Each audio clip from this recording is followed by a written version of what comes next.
Una civilización repentina. Durante mucho tiempo, el hombre occidental ha creído que su civilización era el legado de Roma y Grecia, pero los mismos filósofos griegos dijeron en repetidas ocasiones que su saber lo habían extraído de fuentes aún más antiguas. Más tarde, los viajeros que volvían a Europa después de pasar por Egipto hablaban de imponentes pirámides, templos y ciudades, medio enterradas en la arena, custodiadas por extrañas bestias de piedra llamadas esfinges. Cuando Napoleón llegó a Egipto en 1799, hizo venir a algunos de sus científicos para que estudiaran y explicaran aquellos antiguos monumentos. Uno de sus oficiales encontró cerca de Rosetta una losa de piedra en la que había inscrito un mandato de 196 a.C., escrito en la antigua escritura pictográfica egipcia, en jeroglíficos, así como en otros dos alfabetos diferentes. El desciframiento de la escritura y la lengua del antiguo Egipto, junto con los esfuerzos arqueológicos que siguieron, desvelaron al hombre occidental que había existido una gran civilización en aquel lugar mucho antes del ascenso de la civilización griega. Las anotaciones egipcias hablaban de dinastías reales, que comenzaban alrededor del 3100 a.C., 2000 años antes del inicio de una civilización relacionada a Grecia, que alcanzando su madurez entre los siglos 5 y 4 a.C., era más una desconocida de última hora, pero que hacía de Grecia una recién llegada y no una originadora de civilizaciones. ¿Acaso el origen de nuestra civilización se encontraba en Egipto? Por lógica que pudiera parecer esta conclusión, los hechos están en contra. Los historiadores griegos hablaban de visitas a Egipto, pero las antiguas fuentes de conocimiento de las que hablaban se encontraban en algún otro lugar. Las culturas prerelacionadas a Grecia del Egeo, la cultura minoica de la isla de Creta y la micénica de la Grecia continental, ofrecían evidencias de que había sido una cultura del Oriente Próximo, y no la egipcia, la cultura de donde habían bebido los griegos. Siria y Anatolia, y no Egipto, eran las principales avenidas a través de las cuales había llegado hasta los griegos una civilización aún más antigua. Al darse cuenta de que la invasión dórica de Grecia y la invasión israelita de Canaán, que siguió al éxodo de Egipto, tuvieron lugar casi al mismo tiempo, alrededor del siglo XIII a.C., los historiadores comenzaron a descubrir cada vez más similitudes entre las civilizaciones semitas y helénicas. El profesor Cyrus Herschel Gordon, en su libro, Escritos olvidados,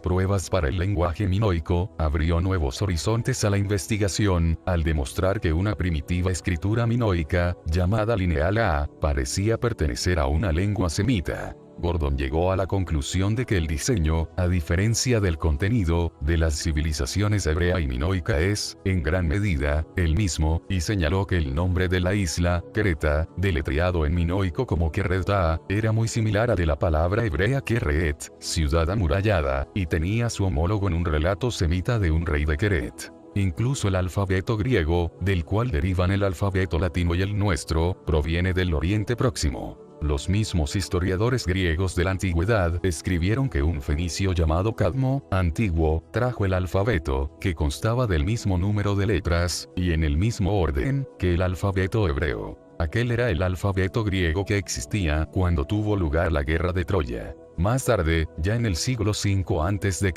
el poeta Simónides de Ceos elevó el número de letras a 26. Se puede demostrar fácilmente que la escritura griega y la latina, y, por ende, los cimientos de la cultura occidental, provienen del Oriente Próximo solo con que comparemos el orden, los nombres, los signos, e, incluso, los valores numéricos del alfabeto original del Oriente Próximo con los muy posteriores griego y latino. La H, para hacerlo más sencillo, se pronuncia, en lenguas sumerías y semita, como CH en el escocés o alemán Loch. La S, para hacerlo más sencillo, se pronuncia, en lenguas sumerías y semita, como TS. Los historiadores sabían de los contactos que tuvieron los griegos con el Oriente Próximo en el primer milenio antes de Cristo, contactos que culminaron con la victoria de Alejandro Magno sobre los persas en 331 a.C. Las crónicas griegas contenían mucha información acerca de aquellos persas y de sus tierras, que más o menos se correspondían con las del Irán de hoy en día. a juzgar por los nombres de sus reyes, Ciro, Darío, Jerjes, y los nombres de sus deidades, que parecen pertenecer a la rama lingüística indoeuropea, los historiadores llegaron a la conclusión de que formaban parte del pueblo ario, señorial, que apareció en algún lugar cercano al mar Caspio a finales del segundo milenio antes de Cristo, y que se expandió por el oeste hasta Asia Menor, por el este hasta la India y por el sur hasta lo que el Antiguo Testamento llamó las tierras de los Medos y Parsis. Sin embargo, no todo era tan sencillo. A pesar del supuesto origen foráneo de los invasores, el Antiguo Testamento los trata como parte integrante de los sucesos bíblicos. Ciro, por ejemplo, estaba considerado como un ungido de Yahvé, una relación bastante inusual entre el dios hebreo y alguien no hebreo. Según el bíblico libro de Ezra, Ciro era consciente de su misión en la reconstrucción del templo de Jerusalén, y afirmaba que actuaba por orden de Yahvé, al cual llamaba Dios del cielo. Ciro y el resto de reyes de su dinastía se llamaban a sí mismos Aqueménidas, por el título adoptado por el fundador de la dinastía, Aquemenes, Acamanish. Y este no era, precisamente, un título ario, sino uno completamente semita que significaba hombre sabio. Por lo general, los historiadores no han investigado los muchos lazos que podrían apuntar a similitudes entre el dios hebreo Yahvé y la deidad de los Aqueménidas llamada Señor Sabio, al cual representaban cerniéndose en los cielos dentro de un globo alado, como se muestra en el sello real de Darío. Se tiene por demostrado que las raíces culturales, religiosas e históricas de los antiguos persas se remontan a los primitivos imperios de Babilonia y Asiria, cuyo auge y caída están registrados en el Antiguo Testamento. Al principio, se tuvo por dibujos decorativos los símbolos que constituyen la escritura grabada en los monumentos y sellos aqueménidas. Engelbert Kampfer, que visitó Persépolis, la antigua capital persa, en 1686, describió los signos como cuneados, o impresiones con forma de cuña. Desde entonces, se conoció a esta escritura como cuneiforme. A medida que se fueron descifrando las inscripciones aqueménidas, se fue haciendo evidente que estaban escritas de la misma manera que las inscripciones encontradas en las antiguas obras y tablillas de Mesopotamia, las llanuras y las tierras altas que se extienden entre los ríos Tigris y Éufrates. Intrigado por tan dispersos descubrimientos, Paul-Émile Botta se puso en camino en 1843 para dirigir la primera excavación arqueológica, tal como se entiende en nuestros días. Seleccionó un lugar en el norte de Mesopotamia, cerca del actual Mosul, llamada ahora Jorzabad. Botta no tardó en establecer que las inscripciones cuneiformes nombraban a aquel lugar como Dur-Sharrukin. Eran inscripciones semitas, en una lengua hermana de la hebrea, y el nombre significaba ciudad amurallada del rey justo.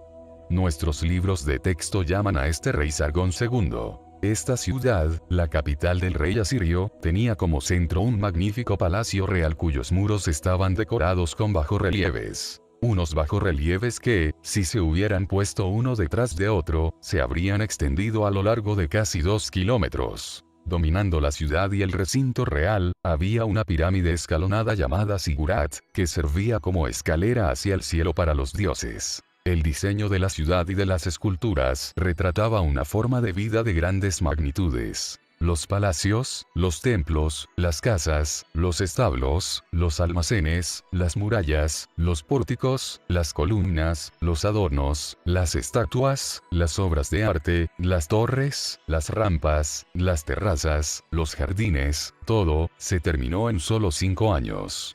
Según Georges Contenau, en su libro, La vida diaria de Babilonia y Asiria, la imaginación se tambalea ante la fuerza potencial de un imperio que pudo hacer tanto en tan breve lapso de tiempo, hace unos 3000 años. Para no ser menos que los franceses, los ingleses aparecieron en escena en la persona de Austin Henry Layard, que estableció su lugar de trabajo Tigris abajo, a unos 16 kilómetros de Jorzabad.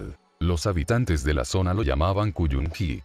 Y resultó ser la capital asiria de Nínive. Los nombres y los sucesos bíblicos comenzaban a recobrar vida. Nínive fue la capital real de Asiria bajo el mandato de sus 3 últimos grandes soberanos. Sennacherib, Asaradón y Asurbanipal. En el año 14 del rey Ezequías subió Sennacherib, rey de Asiria, contra todas las ciudades fortificadas de Judá, dice el Antiguo Testamento, 2 Reyes, 18:13, y cuando el ángel del Señor acabó con su ejército, Sennacherib partió, regresando a Nínive.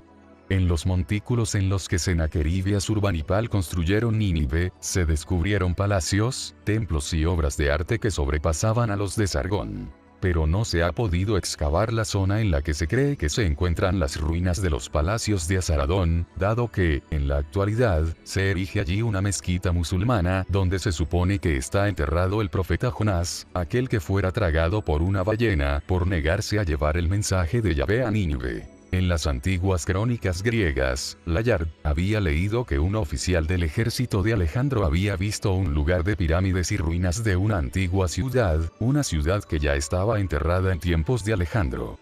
Layard la desenterró también, y resultó ser Nimrud, el centro militar de Asiria. Fue allí donde Salmanasar II levantó un obelisco en memoria de sus expediciones y conquistas militares. En este obelisco, exhibido ahora en el Museo Británico, hay una lista de los reyes que fueron obligados a pagar tributo, entre los cuales figura Jehú, hijo de Omri, rey de Israel. Una vez más, las inscripciones mesopotámicas y los textos bíblicos se confirmaban entre sí. Asombrados por las cada vez más frecuentes corroboraciones arqueológicas de los relatos bíblicos, los asiriólogos, que es como se acabó llamando a estos investigadores, se fijaron en el capítulo 10 del libro del Génesis. En él, Nemrod, un bravo cazador delante de Yahvé, es descrito como el fundador de todos los reinos de Mesopotamia. Los comienzos de su reino fueron Babel, Erech y Akkad, ciudades todas ellas en tierra de Sennaar. De aquella tierra procedía Asur, que edificó Nínive, una ciudad de amplias calles, Calach y Resen, la gran ciudad que está entre Nínive y Calach.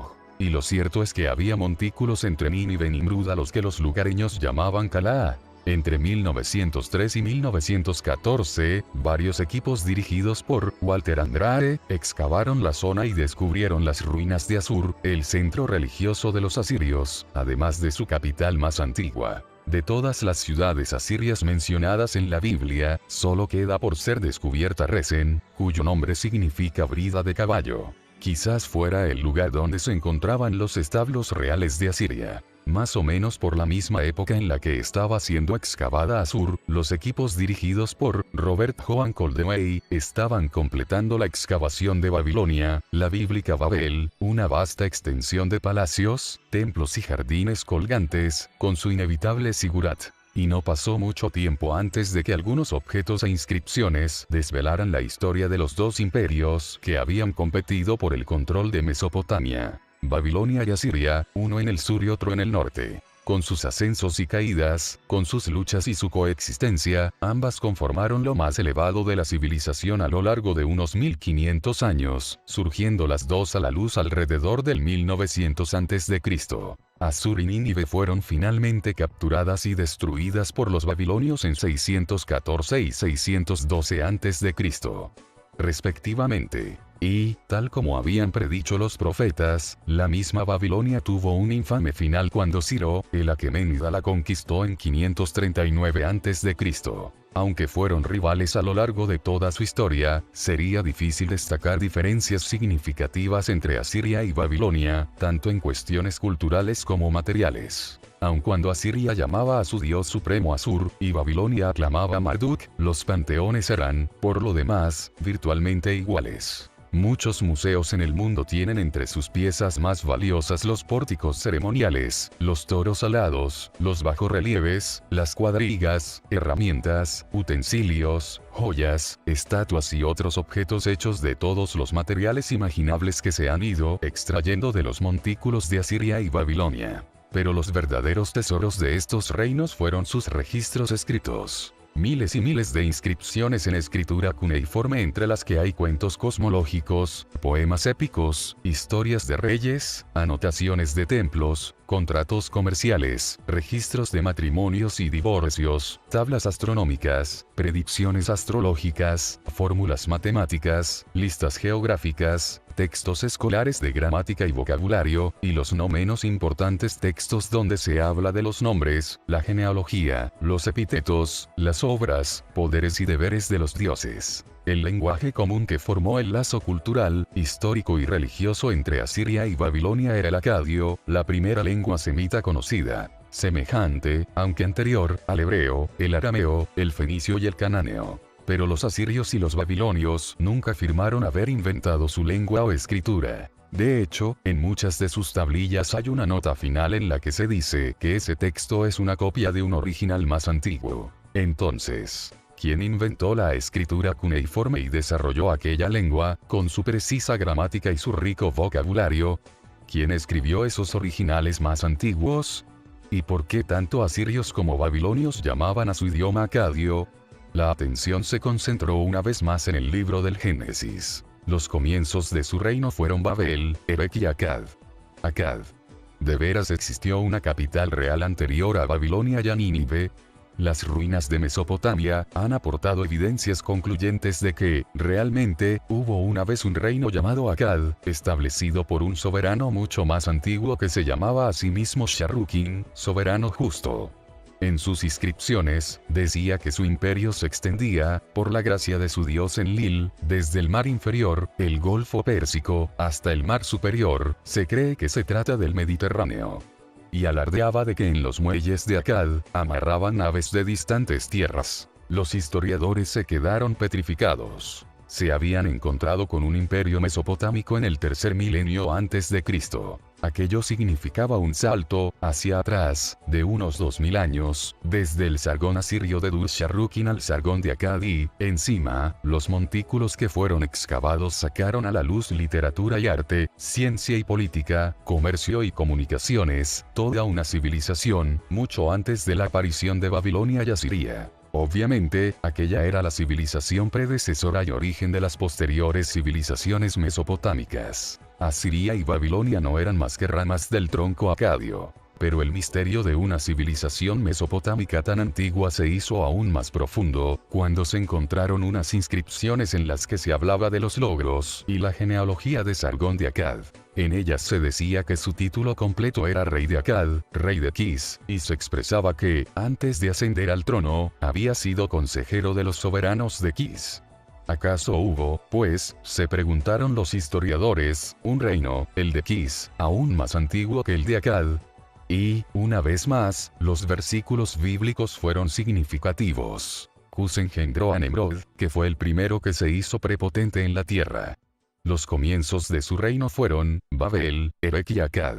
Muchos investigadores han especulado con la posibilidad de que Sargón de Akkad fuera el bíblico Nimrod. Sí, en los versículos de arriba, uno lee Kish en vez de Cus, daría la impresión de que Nimrod habría sido precedido por Kish, que es lo que se dice de Sargón. Los historiadores comenzaron entonces a aceptar literalmente el resto de las inscripciones. Él derrotó a Uruk y echó abajo sus murallas, venció en la batalla con los habitantes de Ur, conquistó todo el territorio, desde Lagash hasta el mar.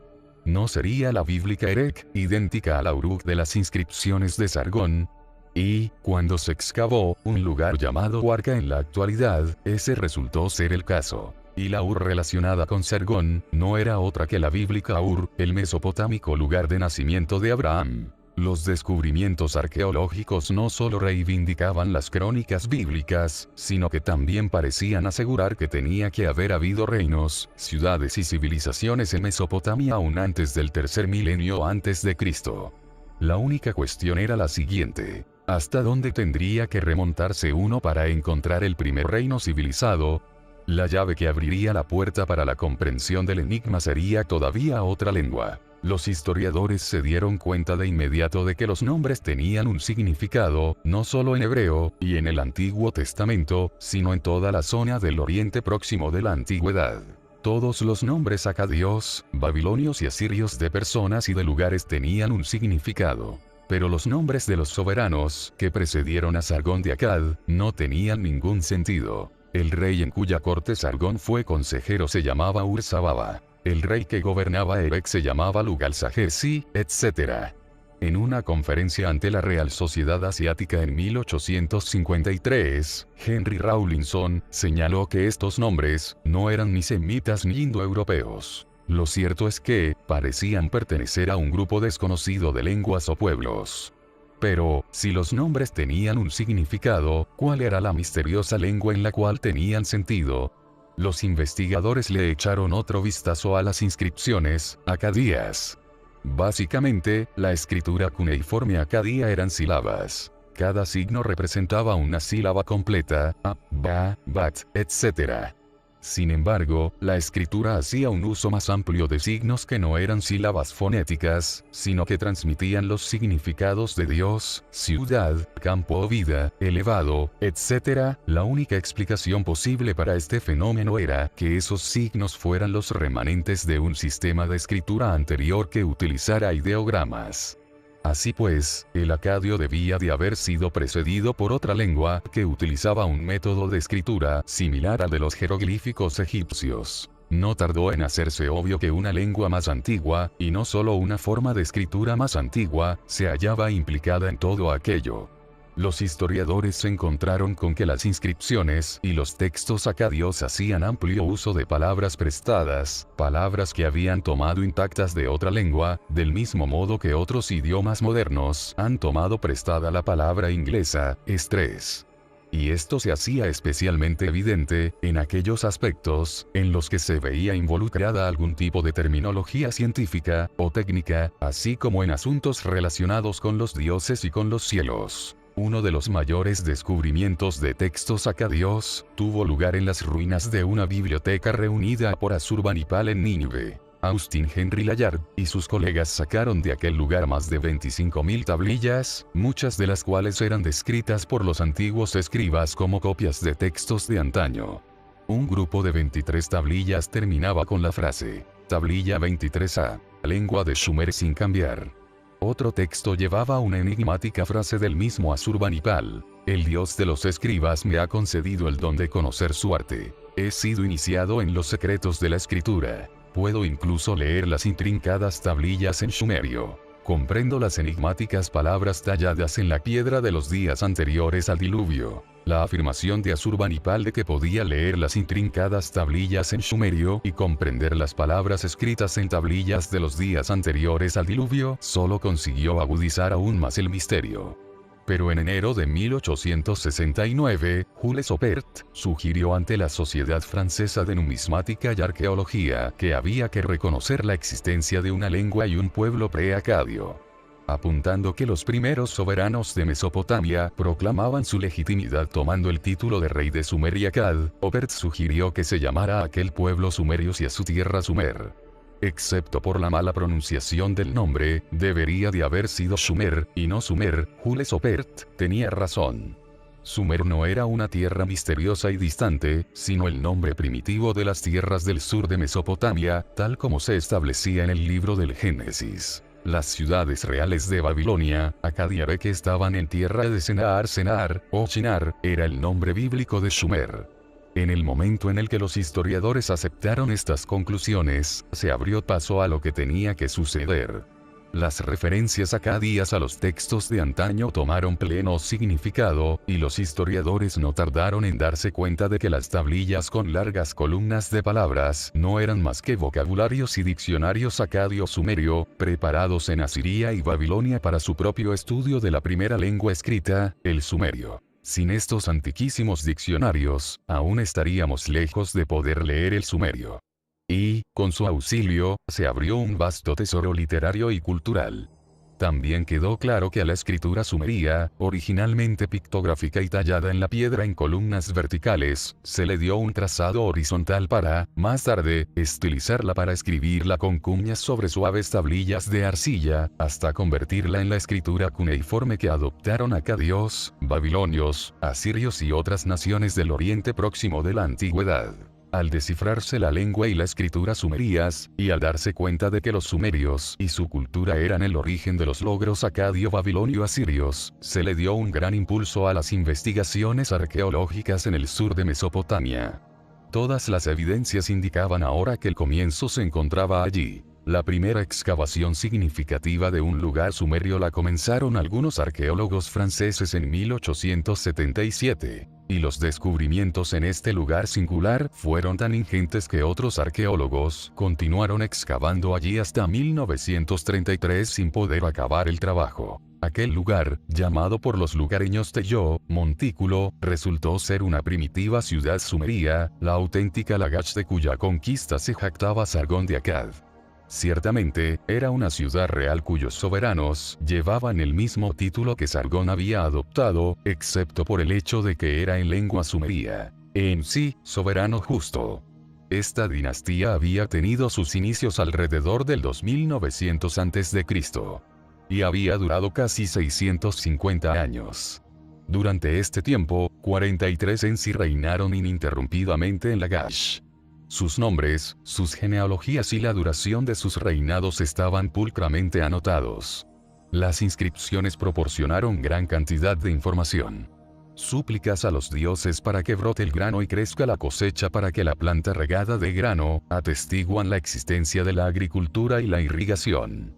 Una copa inscrita en honor a una diosa por el supervisor del granero indicaba también que se almacenaba, se medía y se comerciaba con el grano. Un Ensi, llamado Enatún, dejó una inscripción en un ladrillo de arcilla, que dice claramente que estos soberanos sumerios, solo podían asumir el trono con la aprobación de los dioses. También anotó la conquista de otra ciudad, revelándonos la existencia de otras ciudades, estado en Sumer a comienzos del tercer milenio antes de Cristo. El sucesor de Enatún, Entemena, escribió acerca de la construcción de un templo y de haberlo adornado con oro y plata, de haber plantado jardines y de haber ampliado los pozos de ladrillo. Alardeaba de haber construido una fortaleza con torres de vigilancia e instalaciones donde atracar las naves. Uno de los soberanos mejor conocidos de Lagash fue Gudea. Se encontró una gran cantidad de estatuillas de él, mostrándole en todas ellas con una postura votiva, orando a sus dioses.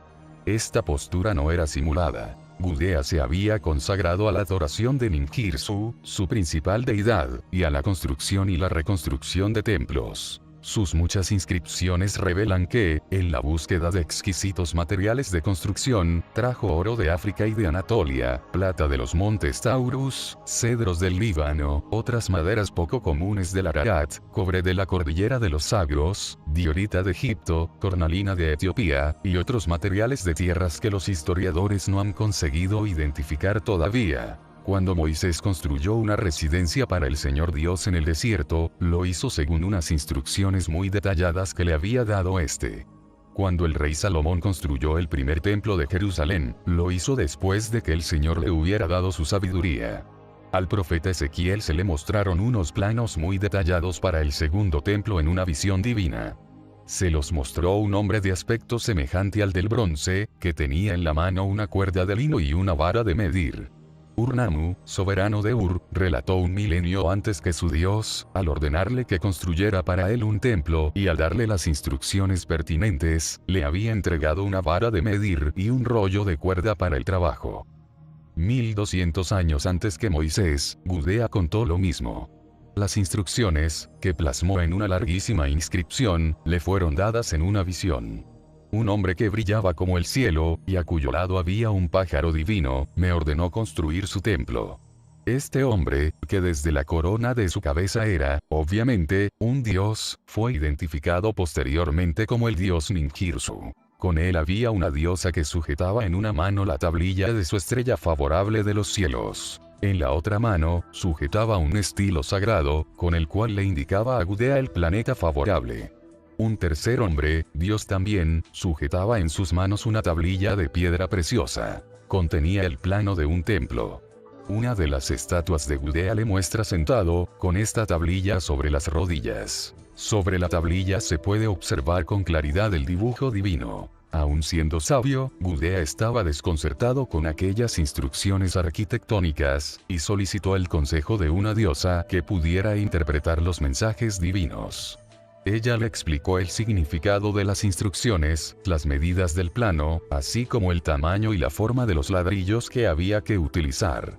Después, Gudea empleó a un hombre adivino, tomador de decisiones y a una mujer buscadora de secretos, para localizar el sitio, en las afueras de la ciudad, donde el dios deseaba que se construyera su templo. Después, reclutó a 216.000 personas para el trabajo de construcción. El desconcierto de Gudea es fácilmente comprensible, pues se supone que el aparentemente sencillo plano de planta le tenía que dar la información necesaria para la construcción de un complejo zigurat que se tendría que elevar en 7 fases. En 1900, Adolf Billerbeck, en su libro, El Viejo Oriente, fue capaz de descifrar al menos una parte de las divinas instrucciones arquitectónicas. El antiguo dibujo, aún en la parcialmente deteriorada estatua, viene acompañado en la parte superior por grupos de líneas verticales cuyo número disminuye a medida que aumenta el espacio entre ellas. Parecería que los arquitectos divinos eran capaces de dar las instrucciones completas para la construcción de un templo con 7 elevaciones a partir de un sencillo plano de planta acompañado por 7 escalas variables. Se dice que la guerra espolea al hombre para que avance tanto en lo científico como en lo material, pero parece que en el antiguo Sumer fue la construcción de un templo lo que espoleó a la gente y a sus soberanos a alcanzar un mayor desarrollo tecnológico, comercial, de transportes, arquitectónico y organizativo. La capacidad para llevar a cabo tan importante obra de construcción, de acuerdo con unos planes arquitectónicos preparados, para organizar y alimentar a una numerosa masa de trabajadores, para allanar la tierra y elevar montículos, para hacer ladrillos y transportar piedras, para traer metales extraños y otros materiales desde tan lejos, para fundir metales y dar forma a utensilios y ornamentos, nos habla de una importante civilización, ya en pleno esplendor en el tercer milenio antes de Cristo. Aun con la maestría que implica la construcción de hasta los más antiguos templos sumerios, estos no eran más que la punta del iceberg de las posibilidades y la riqueza de los logros materiales de la primera gran civilización que se conoce del hombre. Además de la invención y el desarrollo de la escritura, sin la cual una gran civilización no podría llegar a ser, a los sumerios también se les atribuye la invención de la imprenta. Milenios antes que Johann Gutenberg inventara la imprenta a través de tipos movibles, los escribas sumerios utilizaban tipos prefabricados de los diferentes signos pictográficos, que utilizaban del mismo modo que nosotros utilizamos ahora un tampón de goma, imprimiendo la secuencia deseada de signos en la arcilla húmeda. También inventaron al precursor de nuestras rotativas, el sello cilíndrico. Hecho de una piedra sumamente dura, era un pequeño cilindro en el cual se grababa el mensaje o el dibujo al revés. Cuando se hacía rodar el cilindro sobre la arcilla húmeda, se creaba una impresión en positivo.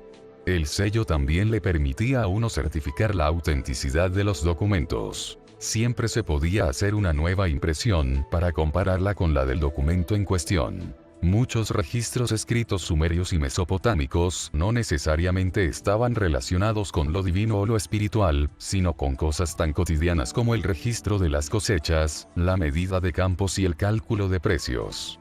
Ciertamente, no es posible alcanzar determinados grados de civilización sin un avance paralelo de las matemáticas. El sistema sumerio, llamado sexagesimal, combinaba el número 10 del mundo con el celestial 6 para obtener la cifra base de 60.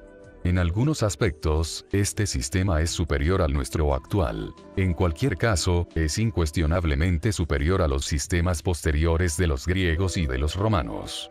A los sumerios les permitía dividir en fracciones y multiplicar millones, calcular las raíces o elevar los números a varias potencias.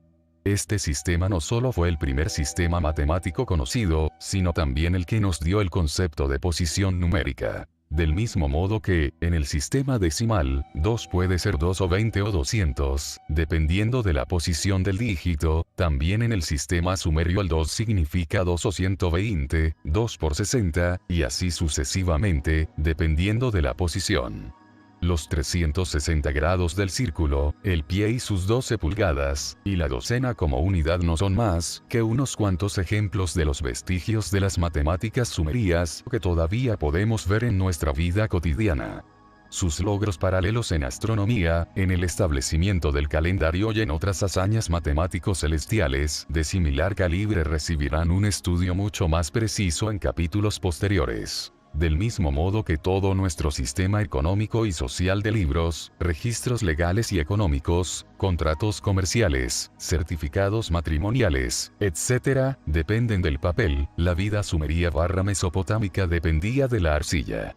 Templos, tribunales y casas de comercio disponían de sus propios escribas, con sus tablillas de arcillas húmedas dispuestas para anotar decisiones, acuerdos o cartas, o para calcular precios, salarios, el área de un campo o el número de ladrillos necesarios en una construcción. La arcilla también era la materia prima básica en la manufactura de utensilios de uso cotidiano y de recipientes para el almacenamiento y el transporte de bienes. También se utilizó para hacer ladrillos, otra cosa en la que los sumerios fueron los primeros, algo que hizo posible la construcción de casas para el pueblo, de palacios para los reyes y de templos imponentes para los dioses. A los sumerios se les atribuyen dos avances tecnológicos que hicieron posible combinar la ligereza con una fuerte resistencia en todos los objetos de arcilla: la armazón y la cocción. Los arquitectos modernos han descubierto que se puede hacer hormigón armado, un material de construcción sumamente fuerte, echando cemento en moldes con un entramado interior de varillas de hierro. Pero hace mucho que los sumerios fueron capaces de dar a sus ladrillos una gran fortaleza, mezclando la arcilla húmeda con trozos de carrizo o paja. También sabían que a los objetos de arcilla se les podía dar resistencia y durabilidad cociéndolos en el horno. Fue gracias a estos avances tecnológicos que se hizo posible la construcción de los primeros edificios y arcadas del mundo, así como la elaboración de la primera cerámica duradera. La invención del horno, un lugar donde conseguir unas temperaturas intensas pero controladas, sin correr el riesgo de que los productos se llenen de polvo o cenizas, hizo posible un avance tecnológico aún mayor: la edad de los metales. Se da por cierto que el hombre descubrió que podía dar formas útiles o agradables a algunas piedras blandas, pepitas de oro naturales, así como compuestos de cobre y de plata, en algún momento de los alrededores del 6000 a.C. Los primeros objetos de metal moldeado se encontraron en las tierras altas de los montes Zagros y del Taurus. Sin embargo, como señalaba Robert James Forbes, en su libro, La cuna de la metalurgia del mundo antiguo en el Oriente Próximo de la Antigüedad, el suministro de cobre natural se agotaba con rapidez, y el minero tenía que recurrir a las minas. Esto precisaba del conocimiento y de la capacidad para encontrar y extraer el mineral metalífero, triturarlo, fundirlo y refinarlo, procesos que no se podrían haber llevado a cabo sin el horno y sin una tecnología mínimamente avanzada. El arte de la metalurgia no tardó en abarcar también la habilidad para alear el cobre con otros metales, obteniendo como resultado un metal fundible, duro, pero maleable, al que llamamos bronce. La edad del bronce, nuestra primera época metalúrgica, fue también una contribución mesopotámica a la civilización moderna. En la antigüedad, gran parte del comercio se dedicaba al comercio de metales, y también se formó a partir de aquí la base para el desarrollo en Mesopotamia de la banca y de la primera moneda, el shekel, lingote pesado, de plata. Del nivel que alcanzó la metalurgia en la antigua Mesopotamia nos hablan las muchas variedades de metales y aleaciones para los cuales se han encontrado nombres sumerios y acadios, así como su amplia terminología tecnológica. Esto desconcertó durante cierto tiempo a los historiadores, ya que Sumer, en su territorio, carecía de minerales metalíferos. Y, sin embargo, la mayor parte de la metalurgia comenzó indudablemente aquí. La respuesta se encuentra en la energía. No se puede fundir, refinar y alear, sin un abundante suministro de combustibles para alimentar hornos y crisoles. En Mesopotamia no había minas, pero había combustible en abundancia, de modo que el mineral metalífero fue llevado hasta los combustibles, lo cual explicaría muchas de las más antiguas inscripciones en las que se describe el transporte del mineral desde muy lejos. Los combustibles que le dieron a Sumer la supremacía tecnológica fueron betún, sustancias hechas con ceras y tintes, y asfaltos, productos del petróleo que se filtraban de forma natural hasta la superficie en muchos lugares de Mesopotamia. Robert James Forbes, en su libro, Betún y petróleo en la antigüedad, demuestra que los depósitos de superficie de Mesopotamia fueron las principales fuentes de combustible del mundo antiguo, desde los tiempos más primitivos hasta la época de Roma, y concluye que el uso tecnológico de estos productos del petróleo comenzó en Sumer alrededor del 3500 a.C. De hecho, dice que la utilización y el conocimiento de los combustibles y de sus propiedades fueron mayores en tiempos de los sumerios que en las civilizaciones que les siguieron. Tan amplio fue el uso de los productos del petróleo entre los sumerios, no solo como combustibles, sino, también, como materiales para la construcción de caminos, para impermeabilizar, calafatear, pintar, cimentar, moldear, que cuando los arqueólogos buscaban a la antigua Ur, la encontraron enterrada en un montículo que los árabes de la zona daban en llamar el montículo del Betún. Forbes demuestra que la lengua sumeria tiene términos para cada género y variante de las sustancias bituminosas encontradas en Mesopotamia. De hecho, los nombres de los materiales bituminosos y petrolíferos en otras lenguas, acadio, hebreo, egipcio, copto, griego, latín y sánscrito, remontan su origen hasta el sumerio. Por ejemplo, el nombre más común del petróleo, nafta, se deriva de napatu, piedras que arden. La utilización de los productos del petróleo por parte de los sumerios fue también fundamental para el desarrollo de la química.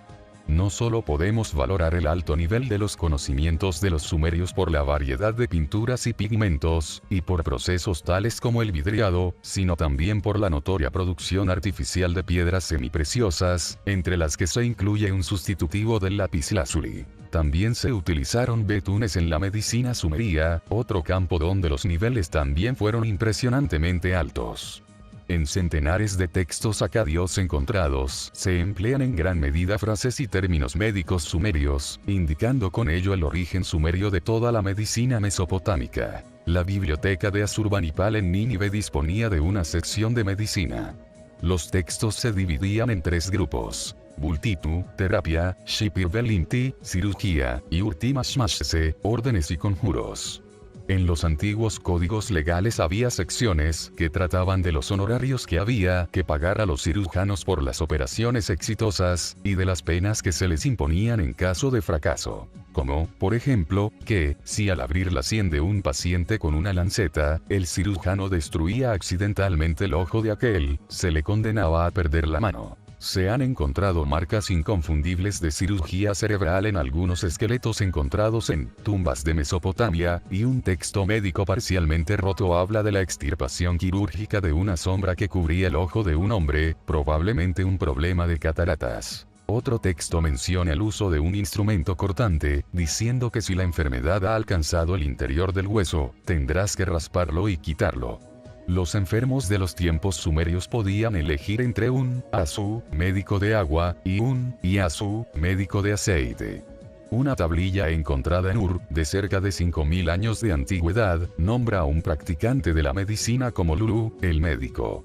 También había veterinarios, conocidos como médicos de bueyes o bien como médicos de asnos.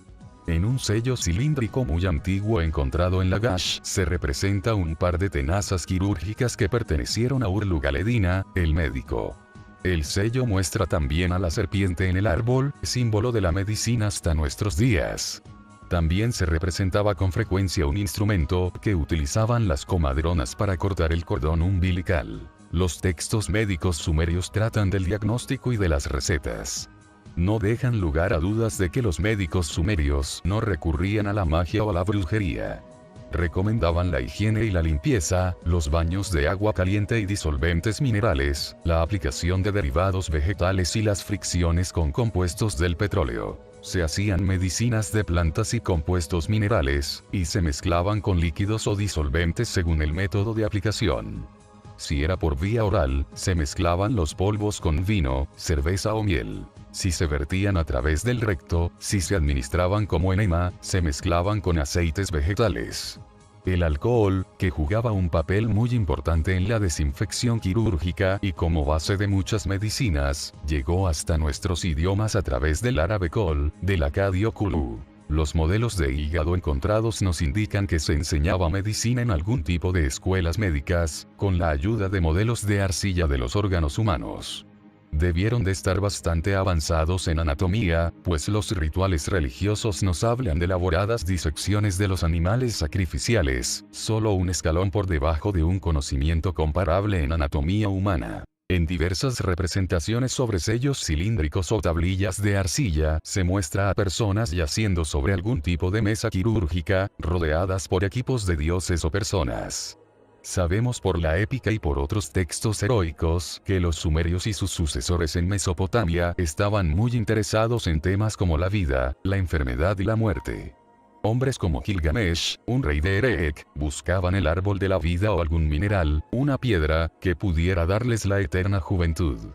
También existen referencias a esfuerzos por resucitar a los muertos, en especial si resultaban ser dioses. Sobre el cadáver, colgado del poste, ellos dirigieron el pulso y el resplandor. 60 veces el agua de la vida, 60 veces el alimento de la vida, ellos rociaron sobre aquel. Inanna se levantó. Se conocerían y utilizarían en estos intentos de resurrección algunos métodos ultramodernos de los que solo podemos especular. El conocimiento y la utilización de materiales radiactivos en el tratamiento de determinadas dolencias quedan, ciertamente, sugerido en una escena médica representada en un sello cilíndrico que data de los comienzos de la civilización sumeria. En él, se muestra, sin ningún tipo de dudas, a un hombre yaciendo sobre una cama especial, con el rostro protegido con una máscara y recibiendo algún tipo de radiación. Una de las consecuciones materiales más antiguas de Sumer fue el desarrollo de la industria textil y de la ropa. Se considera que nuestra revolución industrial comenzó con la introducción de máquinas hiladoras y tejedoras en Inglaterra en la década de 1760, y la mayoría de las naciones en vías de desarrollo han venido aspirando desde entonces al despliegue de la industria textil, como paso previo hacia la industrialización. Las evidencias muestran que este ha sido el proceso seguido, no solo desde el siglo XVIII hasta aquí, sino desde la primera gran civilización del ser humano. El hombre no pudo hacer tejidos antes de la aparición de la agricultura, que fue la que le proporcionó el lino, y de la domesticación de los animales, que le proveyeron de lana. Grace Mary Crawford, en su libro, Textiles, Cestería y Esteras en la Antigüedad, expresaba el consenso académico al afirmar que el arte de tejer apareció en Mesopotamia alrededor del 3800 a.C. Además, Sumer era famosa en la antigüedad no solo por sus tejidos, sino también por su ropa. En el libro de Josué 7:21, se dice que, durante el asalto a Jericó, cierta persona no pudo resistir la tentación de guardarse un hermoso manto de cenar que había encontrado en la ciudad, aun cuando el castigo era la muerte. Tan apreciadas eran las prendas de cenar, Sumer, que la gente estaba dispuesta a arriesgar su vida con tal de hacerse con ellas. Una rica terminología existía ya en tiempos sumerios para describir tanto a las prendas de vestir como a sus elaboradores. La prenda básica recibía el nombre de tug, sin duda alguna, la precursora, tanto en estilo como en nombre, de la toga romana. Estas prendas eran tuktuse, que en sumerio quiere decir prenda que se lleva envuelta alrededor. Las antiguas representaciones no solo revelan una sorprendente variedad y opulencia en cuestión de ropa, sino también de elegancia, donde prevalecían el buen gusto y la combinación de prendas, peinados, tocados y joyas. Otra importante consecución sumeria fue la agricultura.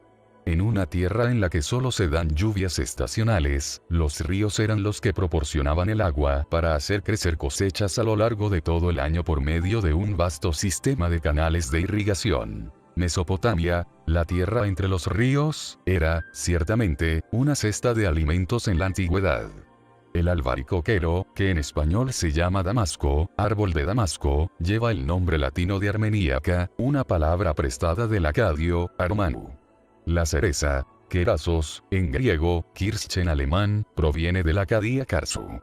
Todas las evidencias sugieren que estas y otras frutas y verduras llegaron a Europa desde Mesopotamia, al igual que muchas semillas y especias. Nuestra palabra azafrán viene del acadio azupirano. Croco, una variedad de azafrán, viene de curcanu, a través de crocos, en griego, comino viene de camanu, y sopo de supú, mirra de murru. La lista es larga. Y, en muchos casos, fue Grecia la que proporcionó el puente físico y etimológico a través del cual estos productos de la tierra llegaron a Europa. cebollas, lentejas, judías, pepinos, coles y lechuga eran ingredientes habituales en la dieta sumeria. Pero también impresiona mucho la amplitud y la variedad de los métodos de preparación de los alimentos en la antigua Mesopotamia, es decir, su cocina. Textos y representaciones confirman que los sumerios sabían convertir los cereales que cultivaban en harina, de la que hacían gran variedad de panes, gachas, pastas, pasteles y bollos, con y sin levadura. También se fermentaba la cebada para hacer cerveza, y se han encontrado entre sus textos manuales técnicos para la producción de cerveza. Obtenían vino de la uva y de los frutos de las palmeras, y leche de ovejas, cabras y vacas, que utilizaban para beber, cocinar y transformar en yogurt, mantequilla, nata y queso. El pescado también era habitual en la dieta. También disponían de carneros, y la carne de cerdo, animal que pastoreaban en grandes manadas, estaba considerada como un bocado exquisito. Gansos y patos pudieron estar reservados para las mesas de los dioses. Los antiguos textos no dejan lugar a dudas sobre la alta cocina que desarrolló la antigua Mesopotamia en los templos y en el servicio de los dioses. Uno de estos textos prescribe la ofrenda a los dioses, de hogazas de pan de cebada, hogazas de pan de trigo silvestre, una pasta de miel y nata, frutos de las palmeras, pastas, cerveza, vino, leche, savia de cedro, nata. También se ofrecía carne asada con libaciones de las primicias de cerveza, vino y leche. Una parte concreta de toro se preparaba según una estricta receta en la que se precisaba de harina fina, amasada con agua y con las primicias de la cerveza y el vino, y mezclada con grasas animales, ingredientes aromáticos elaborados con el corazón de las plantas, nueces, malta y especias.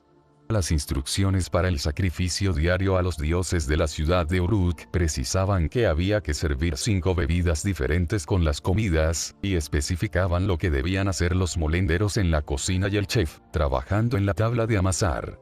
Nuestra admiración por el arte culinario sumerio no puede dejar de crecer a la vista de los poemas que entonan sus alabanzas a los buenos alimentos. Y la verdad es que, ¿qué puede uno decir cuando lee una milenaria receta de coco bean?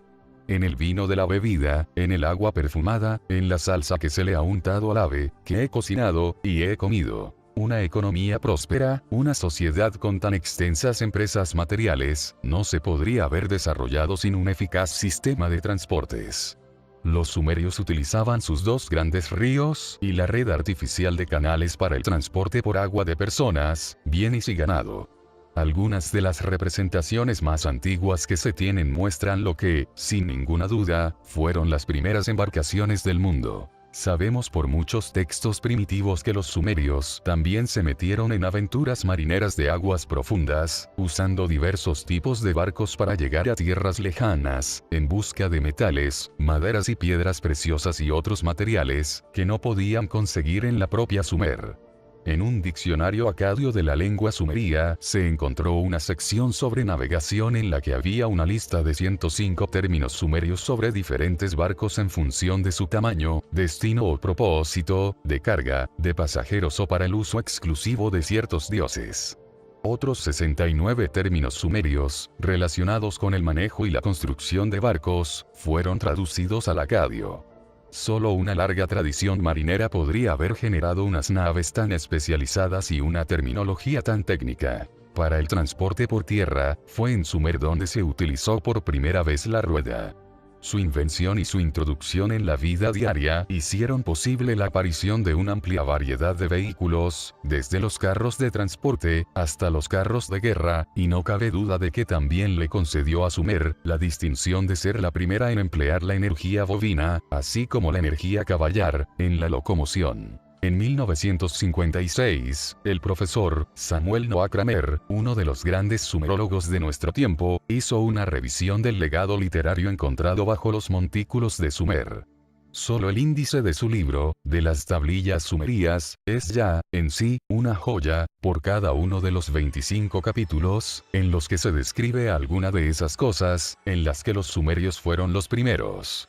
Por ejemplo, crear las primeras escuelas, el primer congreso bicameral, el primer historiador, la primera farmacopea, el primer almanaque del agricultor, las primeras cosmogonía y cosmología, el primer yo, los primeros proverbios y refranes, los primeros debates literarios, el primer Noé, el primer catálogo de biblioteca, la primera época heroica del hombre, su primer código legal y sus primeras reformas sociales, su primera medicina, su primera agricultura y su primera búsqueda de la paz y la armonía mundial. Y esto no es una exageración. Las primeras escuelas se crearon en Sumer como consecuencia directa de la invención y la introducción de la escritura.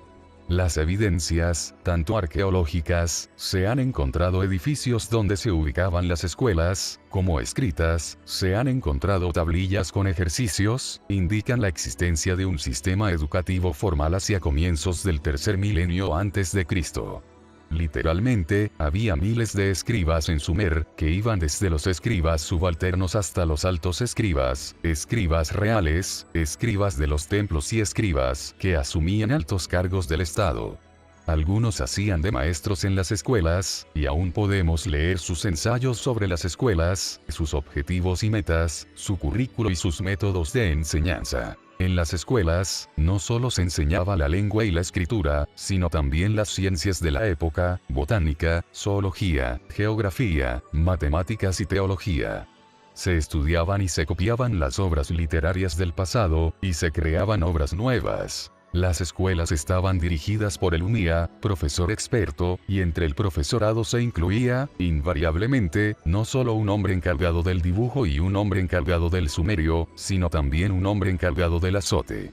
Parece ser que la disciplina era estricta. Un alumno escribió en una tablilla de arcilla que había sido azotado por no asistir a clase, por falta de higiene, por vago, por no guardar silencio, por mala conducta e, incluso, por su mala caligrafía. Un poema épico que trata de la historia de Erech habla de la rivalidad entre Erech y la ciudad-estado de Kish. El texto épico narra cómo los enviados de Kish se acercan hasta Erech para ofrecer un acuerdo pacífico en su disputa. Pero el soberano de Erech en aquel momento, Gilgamesh, prefería luchar en vez de negociar. Lo que resulta interesante es que Gilgamesh tuvo que poner el asunto a votación en el Consejo de Ancianos, el Senado de Erech. El señor Gilgamesh, ante los ancianos de las ciudades puso el asunto, buscando una decisión. No nos vamos a rendir ante la casa de Kish, la vamos a golpear con las armas. Sin embargo, el Consejo de Ancianos estaba por las negociaciones. Impasible, Gilgamesh expuso el caso ante gente más joven, el Consejo de los Luchadores, que votaron por la guerra. Lo significativo de este cuento, consiste en la revelación de que un soberano de Sumer, no tenía que someter la pregunta de guerra o paz ante el primer congreso bicameral, hace unos 5000 años. El título de primer historiador se lo otorgó Samuel Noah Kramer a Entemena, rey de Lagash, que registró en cilindros de arcilla su guerra contra la vecina Uma. Mientras que otros textos eran obras literarias o poemas épicos cuyos temas eran sucesos históricos, las inscripciones de Entemena eran de una prosa directa, escritas únicamente como un registro fáctico de la historia. Debido a que las inscripciones asirias y babilonias fueron descifradas bastante antes que los textos sumerios, se creyó durante mucho tiempo que el primer código legal fue compilado y decretado por el rey babilonio Hammurabi, alrededor del 1900 a.C. Pero, a medida que se fue descubriendo la civilización de Sumer, fue quedando claro que los primeros en un sistema legal, en conceptos de orden social y en la administración de justicia fueron los sumerios. Bastante antes que Hammurabi, un soberano sumerio de la ciudad-estado de Shnuna, al noreste de Babilonia, hizo un código de leyes que establecía los precios máximos de los comestibles y del alquiler de carros y barcas, con el fin de que los pobres no fueran oprimidos. También hizo leyes que trataban de los agravios contra la persona y la propiedad, y regulaciones relativas a temas familiares y a las relaciones entre amo y sirviente. Aún antes, Lipit-Ishtar, un soberano de Isin, promulgó un código del que solo quedan legibles en la tablilla parcialmente preservada, copia de un original que fue grabado sobre una estela de piedra, 38 leyes, que tratan de las propiedades inmobiliarias, de esclavos y sirvientes, del matrimonio y la herencia, del contrato de embarcaciones, del alquiler de bueyes y de las penas por no pagar los impuestos. tal como hizo Hammurabi. Tiempo después, Lipit Ishtar explicaba en el prólogo de este código que actuaba por mandato de los grandes dioses, que le habían ordenado llevar el bienestar a los sumerios y los acadios. Aún así, ni siquiera Lipit Ishtar fue el primer sumerio en hacer un código legal. Se han encontrado fragmentos de tablillas en los que aparecen copias de un código promulgado por Urnanu, soberano de Ur en los alrededores del 2350 a.C., más de medio milenio antes que Hammurabi. Las leyes, promulgadas por mandato del dios Nannar, pretendían detener y castigar a los que arrebatan los bueyes, las ovejas y los asnos a los ciudadanos, para que los huérfanos no sean víctimas de los ricos, las viudas no sean víctimas de los poderosos, el hombre de un shekel no sea víctima del hombre de 60 shekels. Urnanu decretó también pesos y medidas honestos e invariables.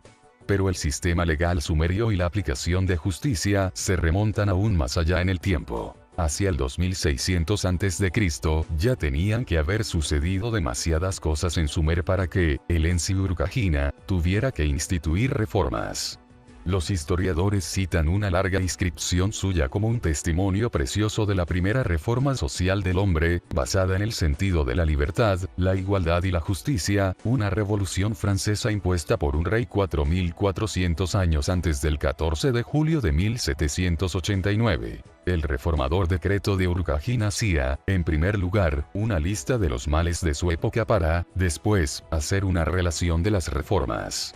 Los males consistían principalmente en el uso indebido de los poderes asignados a los supervisores, poderes que utilizaban en beneficio propio, el abuso de la condición de funcionario, la extorsión que suponían los altos precios marcados por grupos monopolizadores. Todas estas injusticias, y muchas más, fueron prohibidas por el reformador decreto de Urkagina. Un funcionario ya no podía poner el precio que le viniera en gana por un buen asno o una casa. Un hombre grande ya no podría coaccionar a un ciudadano común. Se restablecieron los derechos de los ciegos, los pobres, las viudas y los huérfanos, y a cualquier mujer divorciada se le concedía la protección de la ley, hace casi 5000 años. ¿Durante cuánto tiempo venía existiendo ya la civilización sumeria para requerir tan importante reforma? Está claro que durante mucho tiempo, pues Urkagina afirmaba que había sido su dios Ninjirsu el que le había convocado para restablecer los decretos de los primeros días, una llamada implícita para volver a unos sistemas aún más antiguos y a unas leyes aún más lejanas en el tiempo. Las leyes sumerias se apoyaban en un sistema judicial en el que los procedimientos y los juicios, así como los contratos, eran meticulosamente registrados y preservados.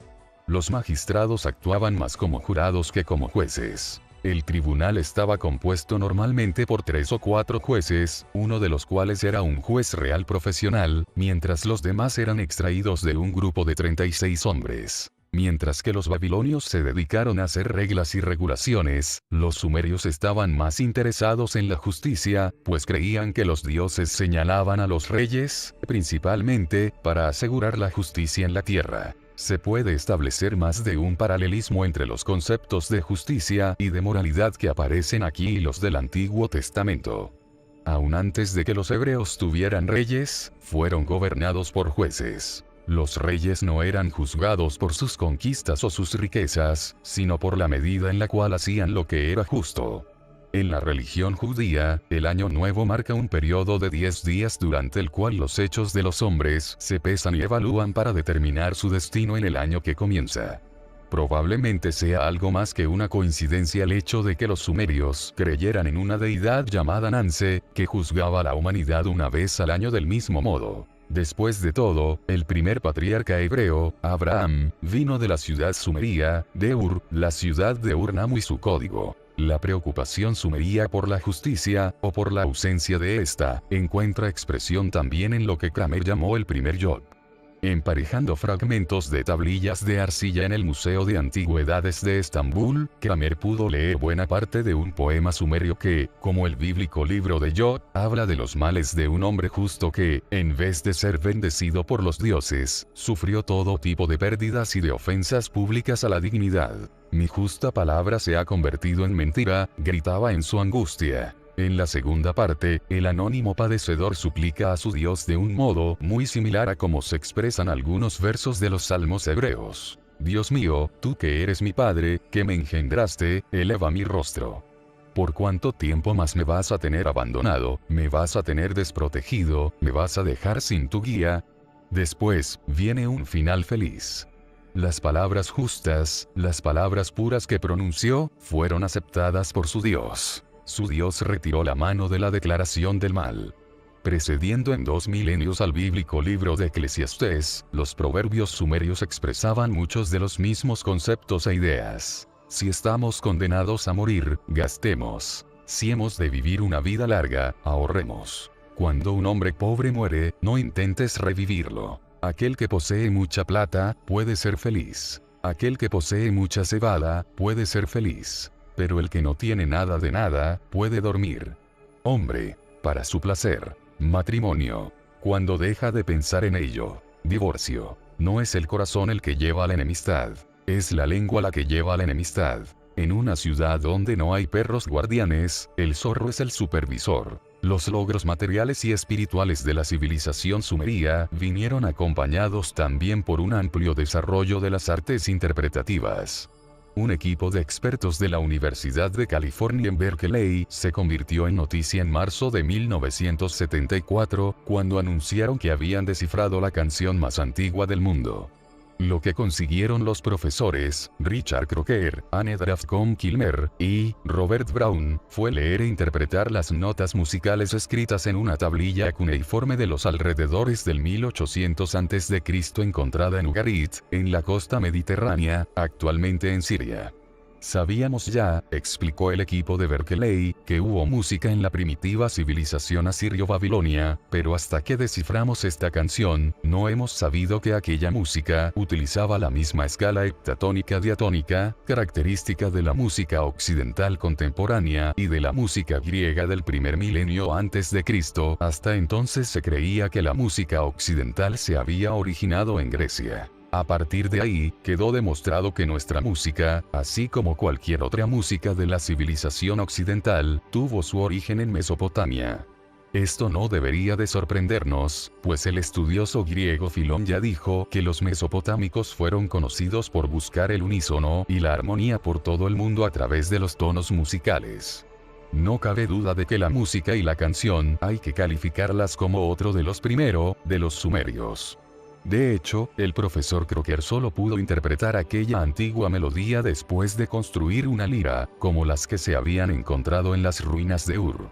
Los textos del segundo milenio antes de Cristo señalan la existencia de unos números clave, musicales y de una teoría musical coherente. Y la misma profesora, Anne Draftcombe Kilmer, escribió tiempo después en su libro, Las cuerdas de instrumentos musicales. Sus nombres, números y significados, que había muchos textos de himnarios sumerios que parecían llevar notaciones musicales en los márgenes. Los sumerios y sus sucesores tenían una vida musical plena, concluyó. No sorprende, por tanto, que nos encontremos con una gran variedad de instrumentos musicales, así como con cantantes y bailarines en plena interpretación, representados en sellos cilíndricos y en tablillas de arcilla. Como muchos otros logros sumerios, la música y la canción tuvieron su origen también en los templos. Pero, comenzando en el servicio de los dioses, estas artes interpretativas acabaron dominando también el exterior de los templos. Empleando el juego de palabras favorito de los sumerios, un refrán popular comentaba acerca de los honorarios que cobraban los cantantes. Un cantante cuya voz no sea dulce es, ciertamente, un pobre cantante. Se han encontrado muchas canciones de amor sumerias. Indudablemente, se cantaban con acompañamiento musical. Sin embargo, la más conmovedora es una canción de cuna que una madre compuso y cantó a su hijo enfermo. Ven, sueño. Ven, sueño. Ven a mi hijo. Apresúrate, sueño, en venir hasta mi hijo. Haz dormir sus inquietos ojos. Estás sufriendo, hijo mío. Estoy turbada, estoy atónita. Miro fijamente a las estrellas. La luna nueva brilla en tu rostro. Tu sombra derramará lágrimas por ti. Échate en tu sueño.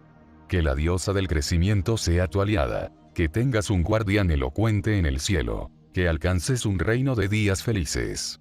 Que una esposa te sirva de apoyo. Que un hijo sea tu suerte futura. Lo que más impacta de la música y de las canciones sumerias no es solo la conclusión de que Sumer fuera la fuente de la música occidental en su composición estructural y armónica.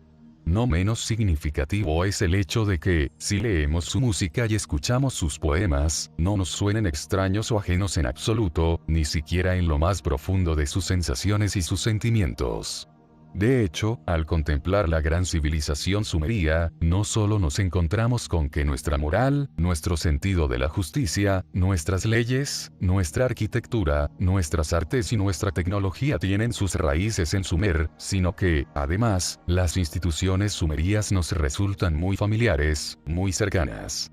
Parecería que, en el fondo, todos fuéramos sumerios. Después de excavar Lagash, la pala de los arqueólogos descubrió Nippur, la que, en otro tiempo, fuera centro religioso de Sumer y Akkad. De los 30.000 textos encontrados allí, muchos siguen sin ser estudiados en nuestros días.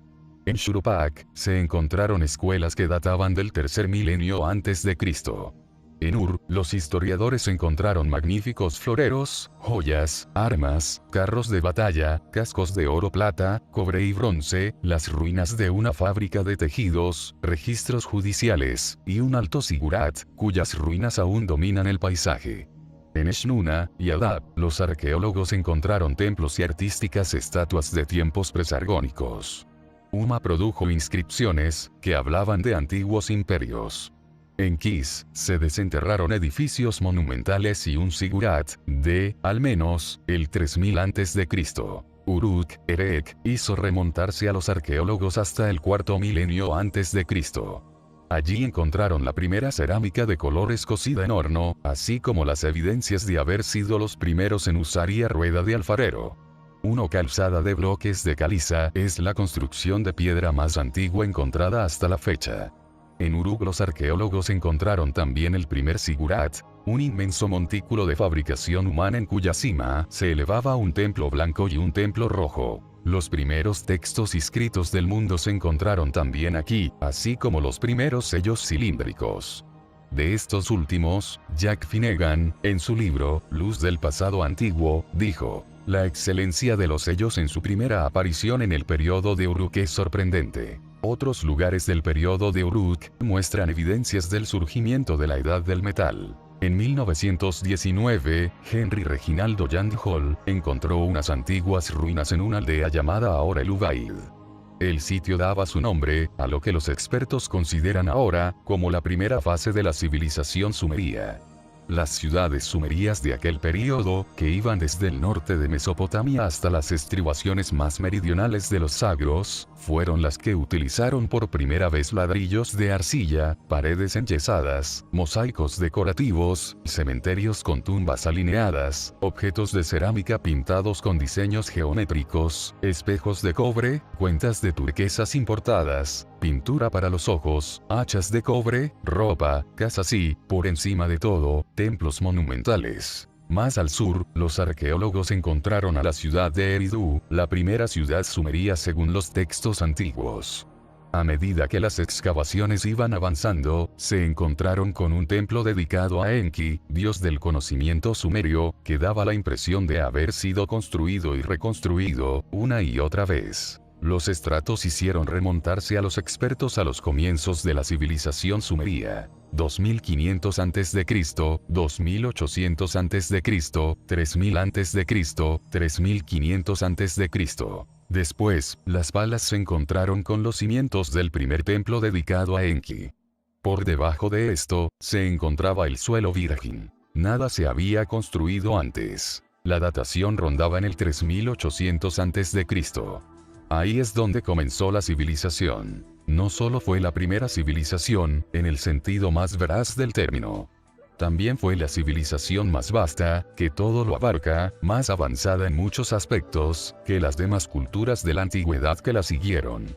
Indudablemente, fue la civilización sobre la que se basa nuestra civilización. Habiendo comenzado a utilizar piedras como herramientas unos 2 millones de años atrás, el hombre consiguió esta civilización sin precedentes en Sumer en los alrededores del 3800 a.C.